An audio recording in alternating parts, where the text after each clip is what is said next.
ಎಲ್ಲರಿಗೂ ನಮಸ್ಕಾರ. ಇವತ್ತು final year BA first chapter ಇರುವಂತಹ ಫಂಡಮೆಂಟಲ್ ರೈಟ್ಸ್ ಆಫ್ ಇಂಡಿಯಾ ಅಥವಾ fundamental rights of Indian citizens, ಇದರಲ್ಲಿ ಪಾರ್ಟ್ 2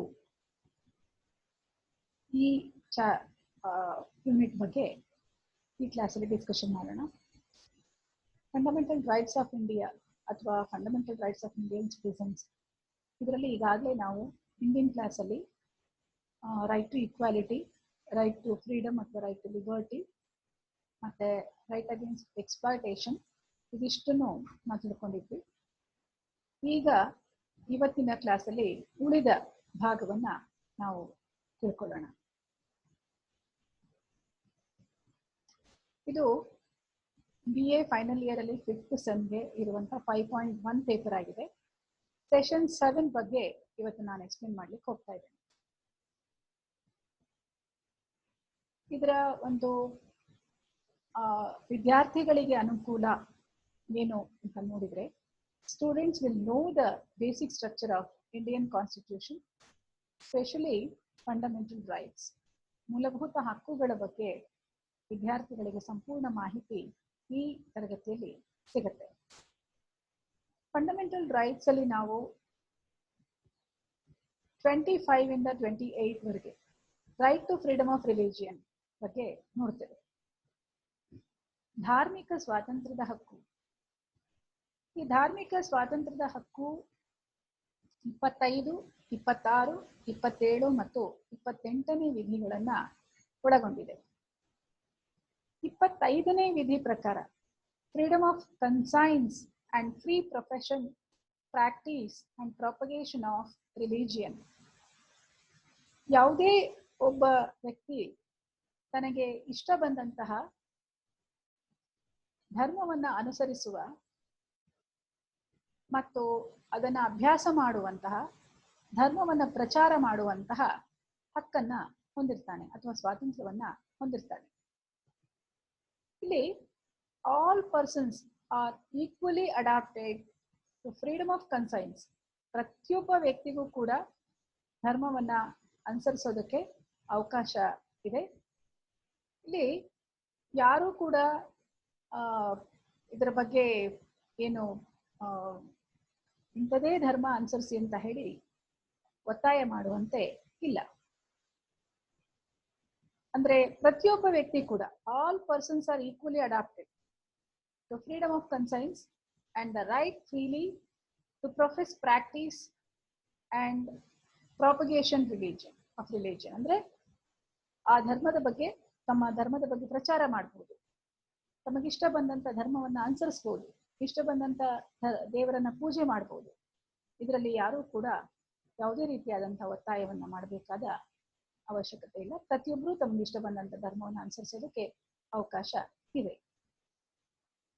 26ನೇ ವಿಧಿ article 26 says that freedom to manage religious affairs, ಧಾರ್ಮಿಕ ವ್ಯವಹಾರಗಳನ್ನು ನಿರ್ವಹಿಸುವ ಸ್ವಾತಂತ್ರ್ಯ.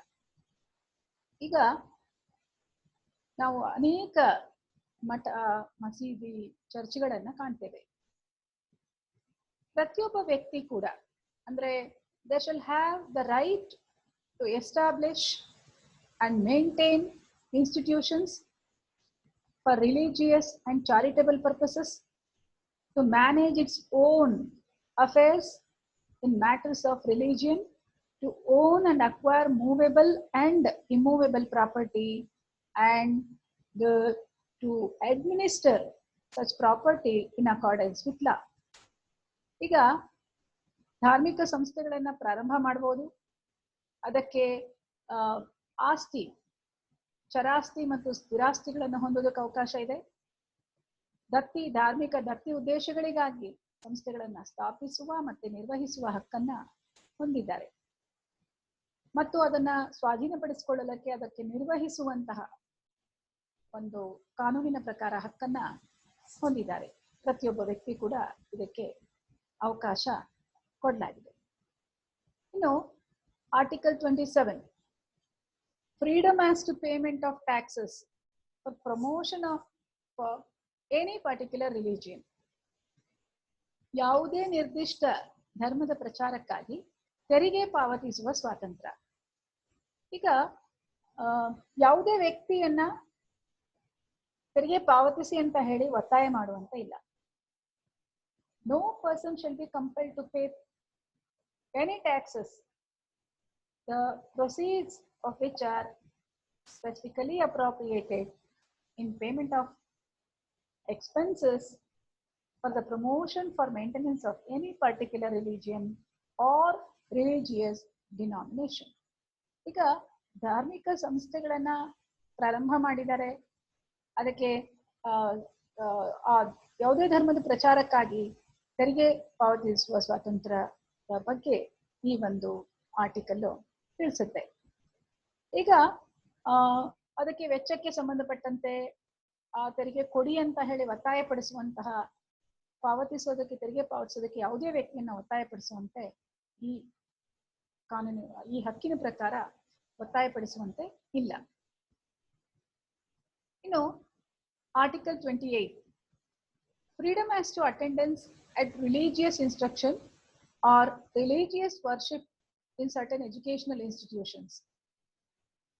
ಕೆಲವು ಶಿಕ್ಷಣ ಸಂಸ್ಥೆಗಳಲ್ಲಿ ಧಾರ್ಮಿಕ ಬೋಧನೆ ಅಥವಾ ಧಾರ್ಮಿಕ ಆರಾಧನೆಗೆ ಹಾಜರಾಗಲು ಸ್ವಾತಂತ್ರ್ಯ. ಈಗ ಸರ್ಕಾರದ ಧನ ಸಹಾಯದಿಂದ ನಡೀತಾ ಇರುವಂತಹ ಸಂಸ್ಥೆಗಳಲ್ಲಿ ಧಾರ್ಮಿಕ ಬೋಧನೆಯನ್ನ ಮಾಡುವಂತಿಲ್ಲ. ಅದರಲ್ಲೂ ಇದನ್ನ ಹೇಳುವಾಗ ನಾವು no religious institution shall be provided in any educational institution wholly maintained out of state funds. ಸರ್ಕಾರದಿಂದ ಧನ ಸಹಾಯ ಇಲ್ಲವೇ ಸರ್ಕಾರದಿಂದ ನೇರವಾಗಿ ನಡೀತಾ ಇರುವಂತಹ ಸರ್ಕಾರಿ ಸಂಸ್ಥೆಗಳಲ್ಲಿ ಯಾವುದೇ ಧರ್ಮ ಪ್ರಚಾರ ಮಾಡುವಂತಿಲ್ಲ. ಆದ್ರೆ ಇದು ಪ್ರೈವೇಟ್, ಅವರೇ ಸಂಪೂರ್ಣವಾಗಿ ಫಂಡನ್ನ ಹಾಕೊಂಡು ಮಾಡುವಂತಹ ಸಂಸ್ಥೆಗಳಿಗೆ ಇದು ಅನ್ವಯ ಆಗಲ್ಲ. ಈಗ ಅಷ್ಟೇ ಅಲ್ಲ, ಈಗ ಚಿಕ್ಕ ಮಕ್ಕಳು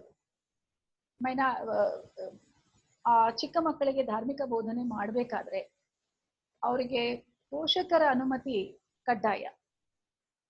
ಈಗ ಉದಾಹರಣೆ ಹೇಳ್ಬೇಕಂದ್ರೆ any religious instruction or to attend any religious worship that may be conducted in such institution, any premises attached thereto, unless such person or if such person is a minor, his guardian has given his consent thereto.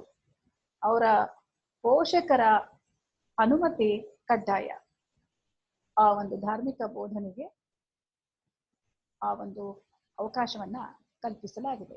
ಅಂದ್ರೆ ಪೋಷಕರ ಅನುಮತಿ ಕಡ್ಡಾಯ. ಪೋಷಕರ ಅನುಮತಿ ಇಲ್ಲದೆ ಮಕ್ಕಳಿಗೆ ಧಾರ್ಮಿಕ ಬೋಧನೆಗೆ ಅವಕಾಶ ಇಲ್ಲ.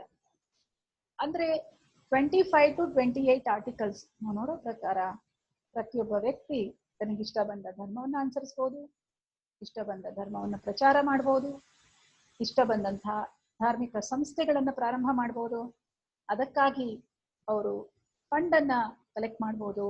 ಆದ್ರೆ ಯಾವುದೇ ವ್ಯಕ್ತಿಯನ್ನ ತೆರಿಗೆ ಪಾವತಿಸುವಂತೆ ಒತ್ತಾಯಿಸುವಂತಿಲ್ಲ.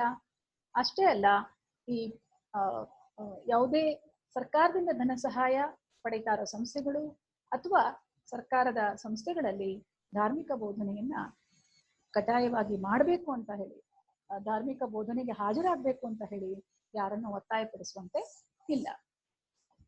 ಇದಿಷ್ಟು ನಾವು right to freedom of religion ಅಲ್ಲಿ ನೋಡಿದ್ವಿ. ಇದಕ್ಕೆ ಕೆಲವೊಂದು ಎಕ್ಸೆಪ್ಷನ್ಸ್ ಇದೆ. ಅದಕ್ಕೆ ಸಂಬಂಧಪಟ್ಟಂತೆ ಈಗ ಇಷ್ಟ ಬಂದಂತ ಧರ್ಮಕ್ಕೆ ಮತಾಂತರ ಹೊಂದಲಿಕ್ಕೆ ಸಂಬಂಧಪಟ್ಟಂತೆ ಕೂಡ ಇಲ್ಲಿ ನಾವು ನೋಡ್ತೇವೆ. ಆದ್ರೆ ಯಾವುದೇ ವ್ಯಕ್ತಿಯನ್ನ ಮತಾಂತರಗೊಳ್ಳುವಂತೆ ಒತ್ತಾಯಪಡಿಸುವಂತೆ ಇಲ್ಲ. ಇಲ್ಲಿ ನಾವು ಅದನ್ನ ನೋಡ್ಬೇಕಾಗಿರೋದ್ಕಿಂತ ಅವಶ್ಯಕವಾಗಿರುವಂತ ಅಂಶ. ನೆಕ್ಸ್ಟ್ 29 ಮತ್ತು 30 cultural and educational rights. Article 29 and 30 29 ಮತ್ತು 30ನೇ ವಿಧಿಗಳು ಸಾಂಸ್ಕೃತಿಕ ಮತ್ತು ಶೈಕ್ಷಣಿಕ ಹಕ್ಕುಗಳ ಬಗ್ಗೆ ತಿಳಿಸುತ್ತೆ. ಇಲ್ಲಿ ನಮ್ಮ ದೇಶದಲ್ಲಿ ಅನೇಕ ರೀತಿಯಾದಂತಹ ಸಂಸ್ಕೃತಿ, ಅನೇಕ ರೀತಿಯಾದಂತಹ ಆಚರಣೆಗಳು ಅಭ್ಯಾಸವಾಗಿ ರೂಢಿಸ್ಕೊಂಡು ಬಂದಿರೋದನ್ನ ನಾವು ಕಾಣ್ತೇವೆ. ಈಗ ಆ ಪ್ರತಿಯೊಂದು ವ್ಯಕ್ತಿಗಳು ತಮ್ಮ ತಮ್ಮ ಒಂದು ಲಿಪಿಯನ್ನ, ತಮ್ಮದೇ ಆದಂತಹ ಸಂಸ್ಕೃತಿಯನ್ನ ಮುಂದುವರಿಸಿಕೊಂಡು ಹೋಗೋದಕ್ಕೆ ಭಾರತದ ಸಂವಿಧಾನ ಅವಕಾಶ ಮಾಡಿಕೊಟ್ಟಿದೆ. Article 29 says that protection of interest of minorities, ಅಂದ್ರೆ ಅಲ್ಪಸಂಖ್ಯಾತರ ಹಕ್ಕುಗಳ ಒಂದು ರಕ್ಷಣೆಗೆ ಸಂಬಂಧಪಟ್ಟಂತೆ 29ನೇ ವಿಧಿ ಹೇಳುತ್ತೆ. ಈಗ ಅಲ್ಪಸಂಖ್ಯಾತರು ಹೇಳುವಾಗ ಅದು ಭಾಷೆಯ ಇರ್ಬೋದು, ಧರ್ಮದ ಇರ್ಬೋದು, ಸಂಖ್ಯೆಯಲ್ಲಿ ಕಡಿಮೆ ಇರುವವರನ್ನ ನಾವು ಅಲ್ಪಸಂಖ್ಯಾತರು ಅಂತ ಹೇಳಿ ಕರಿತೇವೆ. ಸೊ ಇವರಿಗೆ ಯಾರು ಅಲ್ಪಸಂಖ್ಯಾತರು ಇದ್ದಾರೆ, ಇವರಿಗೆ ಕೆಲವೊಂದು ರೀತಿಯಾದಂತಹ ರಕ್ಷಣೆಯನ್ನ ಒದಗಿಸಲಾಗಿದೆ. ಯಾವ ರೀತಿಯಾಗಿ, any sections of this citizens residing in the territory of India or any part thereof having a distinct language, script or culture of its own shall have the right to conserve the same. No citizen shall be denied admission into any educational institution maintained by the state or receiving aid out of state funds on grounds only of religion, race, caste, language or any of them. ಈಗ ಸರ್ಕಾರದಿಂದ ಧನ ಸಹಾಯ ಪಡೆಯುತ್ತಿರುವ ಸಂಸ್ಥೆಗಳಲ್ಲಿ ಇಲ್ಲ ಸರ್ಕಾರದ ಸಂಸ್ಥೆಗಳಲ್ಲಿ, ಈಗ ನಾವು ಗವರ್ಮೆಂಟ್ ಸ್ಕೂಲ್ಸ್ ಅನ್ನ ಕಾಣ್ತೇವೆ, ಪ್ಯೂರ್ಲಿ ಗವರ್ಮೆಂಟ್ ಕಾಲೇಜಸ್ ಅನ್ನ ಕಾಣ್ತೇವೆ, ಏಡೆಡ್ ಇನ್ಸ್ಟಿಟ್ಯೂಷನ್ಸ್ ಅನ್ನ ಕಾಣ್ತೇವೆ.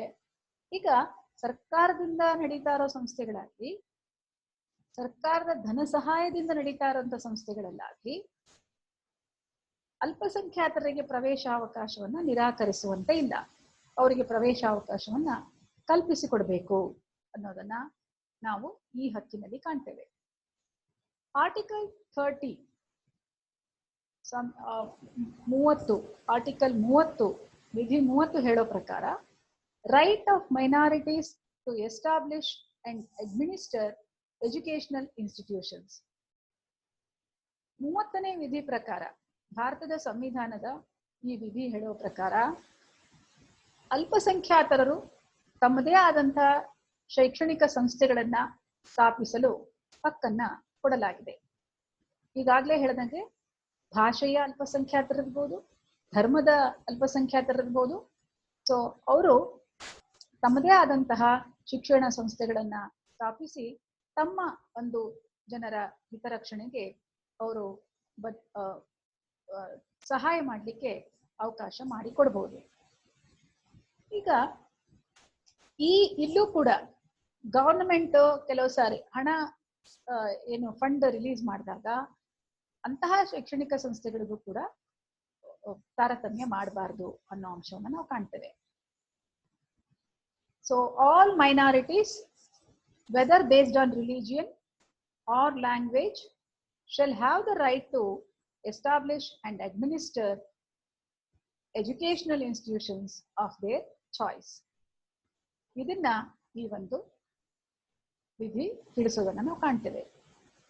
ಇನ್ನು 31ನೇ ವಿಧಿ ಅಂದ್ರೆ article 31, right to property omitted by the Constitution through 44th Amendment Act 1978.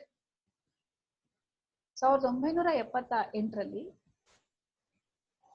ಭಾರತದ ಸಂವಿಧಾನಕ್ಕೆ 44ನೇ ತಿದ್ದುಪಡಿಯನ್ನ ಮಾಡುವುದರ ಮುಖಾಂತರ 31ನೇ ವಿಧಿಯನ್ನ ಮೂಲಭೂತ ಹಕ್ಕುಗಳ ಪಟ್ಟಿಯಿಂದ ತೆಗೆದುಹಾಕಲಾಗಿದೆ. ಇದು ಈಗ ಕೇವಲ ನ್ಯಾಯಿಕ ಹಕ್ಕು, ಆದ್ರೆ ಮೂಲಭೂತ ಹಕ್ಕು ಆಗಿಲ್ಲ. ಇದು 20/6/1979ರಿಂದ ಅನುಷ್ಠಾನಕ್ಕೆ ಬಂದಿದೆ. ಈ ಕಾಯ್ದೆ ಏನು ಆಕ್ಟ್ ಇದೆ, ಇದು ಈ ದಿನದಿಂದ ಜಾರಿಗೆ ಬಂದಿದೆ. ಅಲ್ಲಿಗೆ ಈಗ ರೈಟ್ ಟು ಪ್ರಾಪರ್ಟಿ ಅಥವಾ ಆಸ್ತಿಯ ಹಕ್ಕು ಮೂಲಭೂತ ಹಕ್ಕಿನ ಪಟ್ಟಿಯಲ್ಲಿ ಇಲ್ಲ, ಮೂಲಭೂತ ಹಕ್ಕಾಗಿ ಉಳಿದಿಲ್ಲ. ಸೊ ಇಲ್ಲಿಗೆ 31 ಆಯ್ತು. ಇನ್ನು ನೆಕ್ಸ್ಟ್ ನಾವು ನೋಡುವಂಥದ್ದು 32ನೇ ವಿಧಿ. 32ನೇ ವಿಧಿ ಹೇಳೋದ್ ಪ್ರಕಾರ right to constitutional remedies. Right to constitutional remedies ಏನು ಹಂಗಂದ್ರೆ ಸಂವಿಧಾನ ಪರಿಹಾರಗಳ ಹಕ್ಕು ಅಥವಾ ಸಂವಿಧಾನಾತ್ಮಕ ಪರಿಹಾರಗಳ ಹಕ್ಕು ಅಥವಾ ಸಂವಿಧಾನಬದ್ಧ ಹಕ್ಕು. ಇದರ ಪ್ರಕಾರ ಈ ಮೇಲಿನ ಹಕ್ಕುಗಳ ಉಲ್ಲಂಘನೆ ಆದಾಗ, ಇದುವರೆಗೂ ಹೇಳಿರುವಂತ 5 ಹಕ್ಕುಗಳ ಉಲ್ಲಂಘನೆ ಆದಾಗ, the right to move the Supreme Court by appropriate proceedings for the enforcement of the rights conferred by this part is guaranteed. ಈ ಹಕ್ಕುಗಳ ಉಲ್ಲಂಘನೆ ಆದಾಗ, ಮೇಲಿನ ಮೂಲಭೂತ ಹಕ್ಕುಗಳ ಉಲ್ಲಂಘನೆಯಾದಾಗ ಪ್ರಜೆಗಳು ನ್ಯಾಯಾಲಯಕ್ಕೆ ಮೊರೆಯನ್ನ ಹೋಗೋದಕ್ಕೆ ಅವಕಾಶವನ್ನ ಕೊಡಲಾಗಿದೆ. ಸುಪ್ರೀಂ ಕೋರ್ಟಿಗೆ, ಭಾರತದ ಅತ್ಯುನ್ನತ ನ್ಯಾಯಾಲಯವಾಗಿರುವಂತಹ ಸುಪ್ರೀಂ ಕೋರ್ಟ್, ಅಪೆಕ್ಸ್ ಕೋರ್ಟ್ ಅಂತ ನಾವೇನ್ ಕರಿತೇವೆ, ಸರ್ವೋಚ್ಚ ನ್ಯಾಯಾಲಯ ಅಂತ ಏನ್ ಕರಿತೇವೆ, ಸೊ ಮೂಲಭೂತ ಹಕ್ಕುಗಳ ಜಾರಿಗಾಗಿ ಸರ್ವೋಚ್ಚ ನ್ಯಾಯಾಲಯಕ್ಕೆ ಮನವಿ ಮಾಡಿ ಅದಕ್ಕೆ ಹಕ್ಕನ್ನ ಪ್ರೊಟೆಕ್ಟ್ ಮಾಡ್ಕೊಡ್ಲಿಕ್ಕೆ ಅವಕಾಶವನ್ನ ಕಲ್ಪಿಸಲಾಗಿದೆ.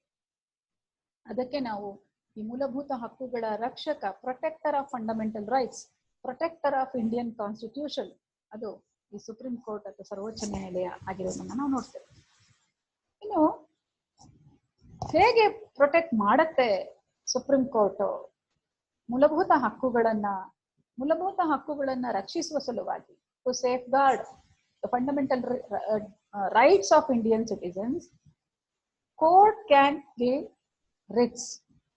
ಆದೇಶಗಳು, ಆಜ್ಞೆಗಳು, ಲೇಖಗಳು, ಆಜ್ಞೆ, ಲೇಖ ಅಥವಾ ರಿಟ್ ಅಂತ ಹೇಳಿ ನಾವು ಕರಿತೇವೆ, WRITS ರಿಟ್ಸ್.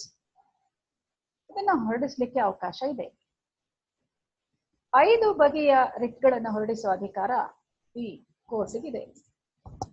ಅವುಗಳಲ್ಲಿ ಯಾವ್ಯಾವುದು ಅಂತ ನೋಡೋದಾದ್ರೆ, ಮೊದಲನೇದು habeas corpus. Habeas corpus means Latin word, ಇದು root word. Habeas corpus, this word is derived from Latin word which means to have a body. ಏನದು? ಈಗಾಗಲೇ ನಾವು ತಿಳ್ಕೊಂಡಿದ್ದೇವೆ, the person ಏನಾದ್ರೂ ಯಾವುದಾದ್ರೂ ಒಬ್ಬ ವ್ಯಕ್ತಿಯನ್ನು ಅರೆಸ್ಟ್ ಮಾಡಿದ್ರೆ ಅವನನ್ನ ಈ ಬಂಧಿಸಿದ 24 ಗಂಟೆಗಳ ಒಳಗಾಗಿ ನ್ಯಾಯಾಲಯದ ಮುಂದೆ ಹಾಜರುಪಡಿಸಬೇಕು. ಸೊ ಹಾಜರುಪಡಿಸಲಿಲ್ಲ ಅಂತ ಹೇಳಿದ್ರೆ ಏನ್ ಮಾಡ್ಬೋದು? ಅವರ ಸಂಬಂಧಿಕರು ಇಲ್ಲವೇ ಅವರ ಸ್ನೇಹಿತರು ಅವರು ಕೋರ್ಟಿಗೆ ಮೊರೆ ಹೋಗಬಹುದು. ಆಗ ಕೋರ್ಟ್ ಆ ವ್ಯಕ್ತಿಯನ್ನ ಕೋರ್ಟಿನ ಮುಂದೆ ಹಾಜರುಪಡಿಸಿ ಅಂತ ಹೇಳುವಾಗ ಈ ಹೇಬಿಯಸ್ ಕಾರ್ಪಸ್ ಅನ್ನೋದನ್ನ ಹೊರಡಿಸ್ಲಿಕ್ಕೆ ಅವಕಾಶ ಇದೆ. ಆ ವ್ಯಕ್ತಿ ಇದು ಕಾಣೆಯಾಗಿರ್ಬಹುದು ಅಥವಾ ಆ ವ್ಯಕ್ತಿಯನ್ನ ಕೊಲೆ ಮಾಡಿರ್ಬೋದು, ಗೊತ್ತಿಲ್ಲ. ಆಗ ಏನ್ ಮಾಡುತ್ತೆ, ಅದು ಬದುಕಿದ್ರೆ ವ್ಯಕ್ತಿಯನ್ನ ಹಾಜರುಪಡಿಸಿ, ಸತ್ತಿದ್ರೆ ಅದನ್ನು ಕೂಡ ಕೋರ್ಟಿಗೆ ತಿಳಿಸಿ. ಟು ಹ್ಯಾವ್ ಎ ಬಾಡಿ ಅನ್ನೋ ಮೀನಿಂಗ್ ಅನ್ನ ಇದು ಸೂಚಿಸುತ್ತೆ. ಸೊ ಅದಕ್ಕೆ ಹೇಳ್ತಾರೆ ಅಂಬೇಡ್ಕರ್ ಅವರು ಇದನ್ನ, it is the very soul and heart of the constitution. ಅಂದ್ರೆ ಈ ಕಾನ್ಸ್ಟಿಟ್ಯೂಷನಲ್ ರೆಮಿಡೀಸ್ ಏನಿದೆ, ಒಂದು 32ನೇ ವಿಧಿಯನ್ನ ಅಂಬೇಡ್ಕರ್ ಅವರು soul and heart of the constitution, ಸಂವಿಧಾನದ ಹೃದಯ ಮತ್ತು ಆತ್ಮ ಇದ್ದಂತೆ ಅಂತ ಕರೀತಾರೆ. ಯಾಕೆಂದ್ರೆ ಈಗ ಉಲ್ಲಂಘನೆಯಾದಾಗ ನ್ಯಾಯಾಲಯಕ್ಕೆ ಮೊರೆ ಹೋಗಿ ಅದಕ್ಕೆ ಪರಿಹಾರವನ್ನ ಪಡೆಯೋದಕ್ಕೆ ಅವಕಾಶವನ್ನ ಇದು ಕಲ್ಪಿಸಿದೆ. ಈ ಹಕ್ಕು ಇದಿಲ್ಲದೆ ಹೋದ್ರೆ ಆ ಹಕ್ಕುಗಳಿಗೆ ಬೆಲೆಯೇ ಇಲ್ಲದಂತಾಗತ್ತೆ. ಹಾಗಾಗಿ ಇದು ಹೆಚ್ಚು ಬಹಳ ಮಹತ್ವಪೂರ್ಣವಾದಂತಹ ಹಕ್ಕು ಅಂತ ಹೇಳಿ ನಾವು ಹೇಳ್ಬೋದು. So the supreme court shall have the power to issue directions, orders or writs, including writs in the nature of habeas corpus, mandamus, prohibition, certiorari, quo warranto. So whichever may be appropriate for the enforcement of any of the rights conferred by this part. ಅದಕ್ಕೆ ಸಂಬಂಧಪಟ್ಟಂತೆ ಈ ರಿಟ್ಗಳನ್ನು ಹೊರಡಿಸೋದಕ್ಕೆ ಅವಕಾಶವನ್ನ ಭಾರತದ ಸಂವಿಧಾನ ಅವಕಾಶ ಮಾಡಿಕೊಟ್ಟಿದೆ. So ಹಕ್ಕುಗಳ ಜಾರಿಗಾಗಿ ಹೊರಡಿಸುವಂತಹ ರಿಟ್ಗಳು ಇದು. So it is an order issued by the court to a person who has wrongly detained for restricted. ಯಾವುದು ಹೇಬಿಯಸ್ ಕಾರ್ಪಸ್. ಬಂಧಿಸಿದ ವ್ಯಕ್ತಿಯನ್ನ ನ್ಯಾಯಾಲಯದ ಮುಂದೆ ಹಾಜರುಪಡಿಸಬೇಕಾಗತ್ತೆ. ಆ ವ್ಯಕ್ತಿ ಬದುಕಿರ್ಬೋದು, ಸತ್ತಿರ್ಬೋದು, ಅಥವಾ ಆ ವ್ಯಕ್ತಿ ಕಾಣೆಯಾಗಿರ್ಬೋದು, ಕೋರ್ಟಿಗೆ ಹಾಜರುಪಡಿಸಿ. ಇನ್ನು ಮ್ಯಾಂಡಮಸ್. ಮ್ಯಾಂಡಮಸ್ ಅಂದ್ರೆ command, to command. It is a command issued by the court to an official asking him to perform his official duties that he has failed or refused to perform. It can be issued against any public body. ಒಬ್ಬ ವ್ಯಕ್ತಿ ಅಧಿಕಾರಿ ತನ್ನ ಸಾರ್ವಜನಿಕ ಹುದ್ದೆಯಲ್ಲಿರುವಂತಹ ಅಧಿಕಾರಿ ತನ್ನ ಕಾರ್ಯವನ್ನು ನಿರ್ವಹಿಸದೇ ಇದ್ದಾಗ ನೀನು ನಿನ್ನ ಕರ್ತವ್ಯವನ್ನ ಮಾಡು ಅಂತ ಹೇಳಿ ಆಜ್ಞೆ ಮಾಡುವುದಾಗಿದೆ. ಮ್ಯಾಂಡಮಸ್ ಇದರ ಅರ್ಥ ಆಜ್ಞೆ ಮಾಡುವುದು. ಆಜ್ಞೆ ಮಾಡುವುದು ಅಂದ್ರೆ ನೀನು ನಿನ್ನ ಕೆಲಸವನ್ನ ಮಾಡು. ಅಂದ್ರೆ ಅಧಿಕಾರಿ ತನ್ನ ಕೆಲಸವನ್ನ ಮಾಡದೆ ನಿಷ್ಕ್ರಿಯ ಆಗಿದ್ದಾಗ ಇದನ್ನ ಕೋರ್ಟ್ ಹೊರಡಿಸುತ್ತೆ, ನೀನು ನಿನ್ನ ಕಾರ್ಯವನ್ನ ನಿರ್ವಹಣೆ ಮಾಡು, ಕರ್ತವ್ಯವನ್ನ ನಿರ್ವಹಿಸು ಅನ್ನೋ ರೀತಿಯಲ್ಲಿ ಹೇಳುವಂಥದ್ದು. ಇನ್ನು ಇದಕ್ಕೆ ಪ್ರೊಹಿಬಿಷನ್ ನೋಡಿದಾಗ ಮ್ಯಾಂಡಮಸ್ ನಲ್ಲಿ ಮಾಡು ಅಂತ ಹೇಳಿ ಆಜ್ಞೆ ಕೊಡೋದಾದ್ರೆ ಪ್ರೊಹಿಬಿಷನ್ ಇಟ್ ಮೀನ್ಸ್ ಟು ಫಾರ್ಬಿಡ್. ಇದು ನಿಷೇಧ ಮಾಡುತ್ತೆ. ನಿಷೇಧ ಇದರ ಅರ್ಥನೇ ನಿಷೇಧ. ತನ್ನ ಅಧಿಕಾರ ವ್ಯಾಪ್ತಿಯನ್ನು ಮೀರದಂತೆ ತಡೆಯುತ್ತೆ. ಸೊ ಪ್ರತಿಯೊಬ್ಬ ಅಧಿಕಾರಿ, ಪ್ರತಿಯೊಬ್ಬ ಒಂದು ಸಂಸ್ಥೆಯಲ್ಲಿರುವಂತಹ ಮುಖ್ಯಸ್ಥರು ಪ್ರತಿಯೊಬ್ಬರಿಗೂ ಕೂಡ ತನ್ನದೇ ಆದಂತಹ ಒಂದು ಅಧಿಕಾರ ವ್ಯಾಪ್ತಿ ಅಂತಿರುತ್ತೆ. ನೀನು ನಿನ್ನ ಎಲ್ಲೆಯನ್ನು ಅಥವಾ ಅಧಿಕಾರ ವ್ಯಾಪ್ತಿಯನ್ನು ಮೀರದಿರು ಎಂದು ಹೊರಡಿಸುವಂತ ಆಜ್ಞೆ ಯಾವುದು? Prohibition. It means ಫಾರ್ಬಿಡ್.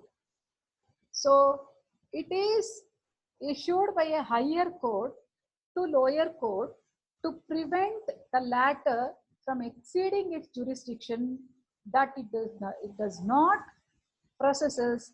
The writ of prohibition can be issued only against judicial and quasi-judicial authorities. So ಈ ರೀತಿಯಾಗಿ ತಮ್ಮ ಮೇಲಿನ ಉಚ್ಚ ನ್ಯಾಯಾಲಯ ಅಥವಾ ಉನ್ನತ ನ್ಯಾಯಾಲಯ ತನ್ನ ಅಧೀನ ನ್ಯಾಯಾಲಯಕ್ಕೆ ಹೊರಡಿಸುವಂತಹ ಒಂದು ಆಜ್ಞೆ ಆಗಿರುವಂಥದ್ದು. Certiorari. Certiorari it means to be certified or to be informed. ಇದರ ಅರ್ಥ ಪ್ರಾಮಾಣೀಕರಿಸುವುದು.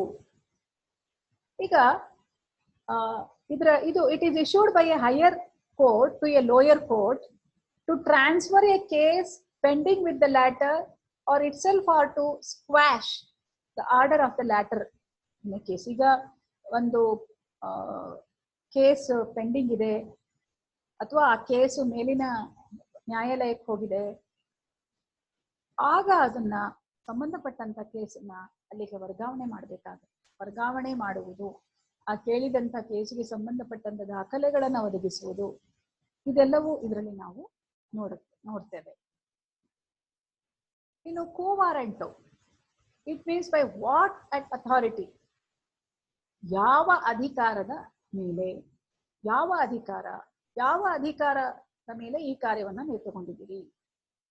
ಸೊ ಯಾವುದೇ ಒಂದು ಸರ್ಕಾರಿ ಹುದ್ದೆಯನ್ನು ಹೊಂದಿದಾಗ ಆ ಹುದ್ದೆಯನ್ನ ನೀವು ಯಾವ ಅಧಿಕಾರದ ಮೇಲೆ ಹೊಂದಿದ್ರಿ ಎಂದು ಕೇಳುವಂತಹ ಅಂಶ ಇಲ್ಲಿ ನಾವು ಕಾಣ್ತೇವೆ. Quo warranto, on what authority. It is issued by the court to inquire to public offense, to inquire into the legality of claim of a person to public offense. It prevents illegal assuring the public offense by a person. ಈಗ ಒಂದು ಸಾರ್ವಜನಿಕ ಹುದ್ದೆಯನ್ನ ಒಬ್ಬ ವ್ಯಕ್ತಿ illegal ಆಗಿ occupy ಮಾಡ್ಕೊಂಡಿದ್ದಾಗ court ಕೇಳ್ಬೋದು, ನೀವು ಯಾವ ಆಧಾರದ ಮೇಲೆ ಈ ಒಂದು ಹುದ್ದೆಯನ್ನ ಹೊಂದಿದ್ದೀರಿ. ಸೊ ಅವಾಗ ಏನಾಗತ್ತೆ, ಸಾಮಾನ್ಯವಾಗಿ ವಿಚಾರಣೆ ಆಗುವವರೆಗೂ ಸ್ಟೇಟಸ್ಕೋ. ವಿಚಾರಣೆ ಆಗುವಾಗ ಆ ವ್ಯಕ್ತಿ ತನಗೆ ಆ ಹುದ್ದೆಯನ್ನು ಹೊಂದಲಿಕ್ಕೆ ನಾನು ಏನು ಸಮರ್ಥಳಿದ್ದೇನೆ ಅಥವಾ ಸಮರ್ಥನಿದ್ದೇನೆ ಅಂತ ಹೇಳಿ ಸಂಬಂಧಪಟ್ಟಂತ ದಾಖಲೆಗಳನ್ನ ಪ್ರೊಡ್ಯೂಸ್ ಮಾಡ್ಬೇಕಾಗುತ್ತೆ. ಅದನ್ನ ಪ್ರೊಡ್ಯೂಸ್ ಮಾಡೋದ್ರಲ್ಲಿ ವಿಫಲರಾದ್ರೆ ಆ ಹುದ್ದೆಯನ್ನು ಅವರು ಕಳ್ಕೊಳ್ತಾರೆ. ಸೊ ಈ ರೀತಿಯಾಗಿ ಪ್ರಜೆಗಳ ಮೂಲಭೂತ ಹಕ್ಕುಗಳನ್ನ ರಕ್ಷಿಸುವ ಸಲುವಾಗಿ ಅನೇಕ ರೀತಿಯಾದಂತಹ ಕೆಲವೊಂದು ರಿಟ್ಗಳನ್ನ ಹೊರಡಿಸುವ ಅಧಿಕಾರ ಕೋರ್ಟಿಗಿದೆ. ಆ ಮೂಲಕ ಪ್ರಜೆಗಳ ಮೂಲಭೂತ ಹಕ್ಕುಗಳನ್ನ ರಕ್ಷಿಸುತ್ತದೆ ನ್ಯಾಯಾಲಯ. ಸೊ ಹಾಗಾಗಿ ಇದನ್ನ ಸಂವಿಧಾನದ ಆತ್ಮ, ಸಂವಿಧಾನದ ಹೃದಯ ಅಂತ ಹೇಳಿ ಅಂಬೇಡ್ಕರ್ ಅವರು ಕರೆದಿದ್ದಾರೆ. ಇದಿಷ್ಟು ನಾವು 32 ಆರ್ಟಿಕಲ್ 32 32ನೇ ವಿಧಿ ಹೇಳುವಂಥದ್ದು ನಾವು ನೋಡಿದ್ವಿ. ಇನ್ನು 33, 34, 35 33, 34, 35 ಇದು ಯೂಶಲ್ ಆಗಿ 32ಗೆ ನಾವು ಎಂಡ್ ಮಾಡ್ತೇವೆ. ಸಾಮಾನ್ಯವಾಗಿ ವಿವರಣೆಯನ್ನ ಕೊಡ್ಬೇಕಾದ್ರೆ, ಎಕ್ಸ್ಪ್ಲನೇಷನ್ ಮಾಡ್ಬೇಕಾದ್ರೆ ವಿದ್ಯಾರ್ಥಿಗಳು ಬರೆಯುವಾಗ ನಾವು ಪರೀಕ್ಷೆಯಲ್ಲಿ ನೋಡಿರುವಂಥದ್ದು ಸಂವಿಧಾನಾತ್ಮಕ ಪರಿಹಾರಗಳ ಹಕ್ಕಿಗೆ ನಿಲ್ಲಿಸುವಂಥದ್ದು. ಆಕ್ಚುಲ್ ಆಗಿ 12 ಇಂದ 35 ವರೆಗೂ ಮೂಲಭೂತ ಹಕ್ಕುಗಳ ಬಗ್ಗೆ ವಿವರಣೆ ಇದೆ. 33 and 2 lines ಅಲ್ಲಿ ನಾವು ಹೇಳುವುದಾದ್ರೆ, power of parliament to modify the rights conferred by this part in their application to forces etcetera. ಕೆಲವೊಂದು ಹಕ್ಕುಗಳಿಂದ ಮೂಲಭೂತ ಹಕ್ಕುಗಳು ಎಲ್ಲ ಈ ಒಂದು ಸೇನಾ ಪಡೆಗಳಿಗೆ ಅನ್ವಯ ಆಗೋದಿಲ್ಲ. ಅದನ್ನ ಮಾರ್ಪಡಿಸೋ ಅಧಿಕಾರ ಕೂಡ ಸಂಸತ್ತಿಗಿದೆ. ಪಾರ್ಲಿಮೆಂಟ್ಗೆ ಅದರಲ್ಲಿ ಕೆಲವೊಂದು ಮಾರ್ಪಾಡು ಮಾಡಲಿಕ್ಕೆ ಅವಕಾಶ ಕೊಡಲಾಗಿದೆ. Article 34 restriction on rights conferred by this part while martial law is in force in any area. ಈಗ ಯಾವುದಾದ್ರೂ ಒಂದು ಪ್ರದೇಶದಲ್ಲಿ ಈಗ ಮಾರ್ಷಲ್ ಲಾ ಅಸ್ತಿತ್ವದಲ್ಲಿದ್ದಾಗ, ಹೊರಡಿಸಿದ್ದಾಗ ಈ ಹಕ್ಕುಗಳ ಮೇಲೆ ನಿರ್ಬಂಧವನ್ನ ವಿಧಿಸೋದಕ್ಕೆ ಅವಕಾಶ ಇದೆ. ಅಂದ್ರೆ ಅದು ಅಲ್ಲದೆ ಎಮರ್ಜೆನ್ಸಿ ಟೈಮಲ್ಲಿ ಮೂಲಭೂತ ಹಕ್ಕುಗಳ ಮೇಲೆ ನಿರ್ಬಂಧ ಹಾಕುವಂತ, ಸಸ್ಪೆಂಡ್ ಮಾಡುವಂತಹ, ಮೂಲಭೂತ ಹಕ್ಕುಗಳಿಗೆ ರಕ್ಷಣೆ ಸಿಗದೆ ಇರುವಂತಹ ಕೆಲವೊಂದು ಹಕ್ಕುಗಳನ್ನು ಹೊರತುಪಡಿಸಿ, ಸೊ ತುರ್ತು ಪರಿಸ್ಥಿತಿಯಲ್ಲಿ ಮೂಲಭೂತ ಹಕ್ಕುಗಳಿಗೆ ರಕ್ಷಣೆ ಇಲ್ಲ ಅನ್ನೋದನ್ನ ನಾವು ಕಾಣ್ತೇವೆ. ಸೊ ಈ ಮಾರ್ಷಲ್ ಲಾ ಅಸ್ತಿತ್ವದಲ್ಲಿರಬೇಕಾದ್ರೆ ಆ ಪ್ರದೇಶದಲ್ಲಿ ಇರುವಂತಹ ಭಾಗದಲ್ಲಿ ಈ ಹಕ್ಕುಗಳ ಮೇಲೆ, ಮೂಲಭೂತ ಹಕ್ಕುಗಳ ಮೇಲೆ ನಿರ್ಬಂಧವನ್ನ ಹಾಕುವಂತ ಅಧಿಕಾರ ಇದೆ. ಇನ್ನು 35ನೇದು legislation to give effect to the provisions of this part. ಈ ಭಾಗದ ನಿಬಂಧನೆಗಳಿಗೆ ಪರಿಣಾಮ ಬೀರುವ ಶಾಸನದ ಬಗ್ಗೆ ಹೇಳುತ್ತೆ. ಸೊ ಇದಿಷ್ಟು ನಾವು ಒಟ್ಟಾರೆ ಫಂಡಮೆಂಟಲ್ ರೈಟ್ಸ್ ನಲ್ಲಿ ಇದರ ಹಿಂದಿನ ಸೆಷನ್ 6 ಅಲ್ಲಿ beginning 3 right to equality, right to liberty, right against exploitation ಬಗ್ಗೆ ನೋಡಿದ್ವಿ. ಸೆಷನ್ 7 ಅಲ್ಲಿ ನಾವು ಉಳಿದಂತಹ ಅದು right to freedom of religion, ಧಾರ್ಮಿಕ ಸ್ವಾತಂತ್ರ್ಯದ ಹಕ್ಕು, ಕಲ್ಚರಲ್ ಅಂಡ್ ಎಜುಕೇಶನಲ್ ರೈಟ್ಸ್, ಸಾಂಸ್ಕೃತಿಕ ಹಾಗೂ ಶೈಕ್ಷಣಿಕ ಹಕ್ಕು, ಮತ್ತೆ ರೈಟ್ ಟು ಕಾನ್ಸ್ಟಿಟ್ಯೂಷನಲ್ ರೆಮಿಡೀಸ್, ಸಂವಿಧಾನಾತ್ಮಕ ಪರಿಹಾರಗಳ ಹಕ್ಕಿನ ಬಗ್ಗೆ ತಿಳ್ಕೊಂಡ್ವಿ. ಸೊ ಆರ್ಟಿಕಲ್ 12 ಇಂದ 35 ವರೆಗೂ ನಾವು ಪೂರ್ಣವಾಗಿ ಮೂಲಭೂತ ಹಕ್ಕುಗಳ ಬಗ್ಗೆ ತಿಳ್ಕೊಂಡಿದ್ದೇವೆ. ಈಗ ಇದ್ರ ಬಗ್ಗೆ ಒಂದೆರಡು ಕ್ವೆಶನ್ಸ್ ಅನ್ನ ನಿಮ್ಮ ಮುಂದೆ ಇಡುವುದಾದ್ರೆ, ಫಂಡಮೆಂಟಲ್ ರೈಟ್ಸ್ ಕನ್ಸಿಸ್ಟ್ಸ್, ಮೂಲಭೂತ ಹಕ್ಕುಗಳು ಎಲ್ಲಿಂದ ಎಲ್ಲಿವರೆಗೆ 12 ರಿಂದ 35ರವರೆಗಿನ ವಿಧಿಗಳು ಇದ್ರ ಬಗ್ಗೆ ಒಳಗೊಂಡಿದೆ. Part 3 of Indian Constitution from 12 to 35 articles which deals with the fundamental rights of Indian citizens. The second question, fundamental rights are borrowed from which country? The concept of fundamental rights, we have borrowed that concept from United States of America. How many fundamental rights exist in our constitution? ಈಗ ಎಷ್ಟಿದೆ? ನಾವು ಮೂಲ ಸಂವಿಧಾನದಲ್ಲಿ ಹೇಳಿದ್ರು, ಈಗ right to property ಇಲ್ಲ, ತೆಗೆದು ಹಾಕಲಾಗಿದೆ. ಹಾಗಾಗಿ ಇರುವಂಥದ್ದು ಈಗ ನಾವು 6 ಮೂಲಭೂತ ಹಕ್ಕುಗಳು ಇದನ್ನ ಕಾಣ್ತೇವೆ. And question number 4, which among this is not a fundamental right? Right to equality, right to freedom, right to property, right against exploitation. ಈಗಾಗಲೇ ಹೇಳಿದಾಗೆ right to property is omitted from the fundamental right, the list of fundamental right through 44th amendment to the constitution in 1978. So ಅಲ್ಲಿಗೆ right to property fundamental right ಅಲ್ಲ. Question number 5, our constitution grants right to vote for those men and women who have attained the age of 18 years. Before, the voting age was 21 years. It was reduced from 21 years to 18 years during Rajiv Gandhi prime ministership. So, ಇಲ್ಲಿವರೆಗೆ ನಾವು fundamental ರೈಟ್ಸ್ನ ಇರುವಂತಹ ಎಲ್ಲ ಹಕ್ಕುಗಳ ಬಗ್ಗೆ ನಾವು ತಿಳ್ಕೊಂಡಿದ್ದೇವೆ. ಇಲ್ಲಿಗೆ ನಾವು ಕ್ಲಾಸನ್ನು ಮುಕ್ತಾಯ ಮಾಡೋಣ. ಎಲ್ರಿಗೂ ವಂದನೆಗಳು.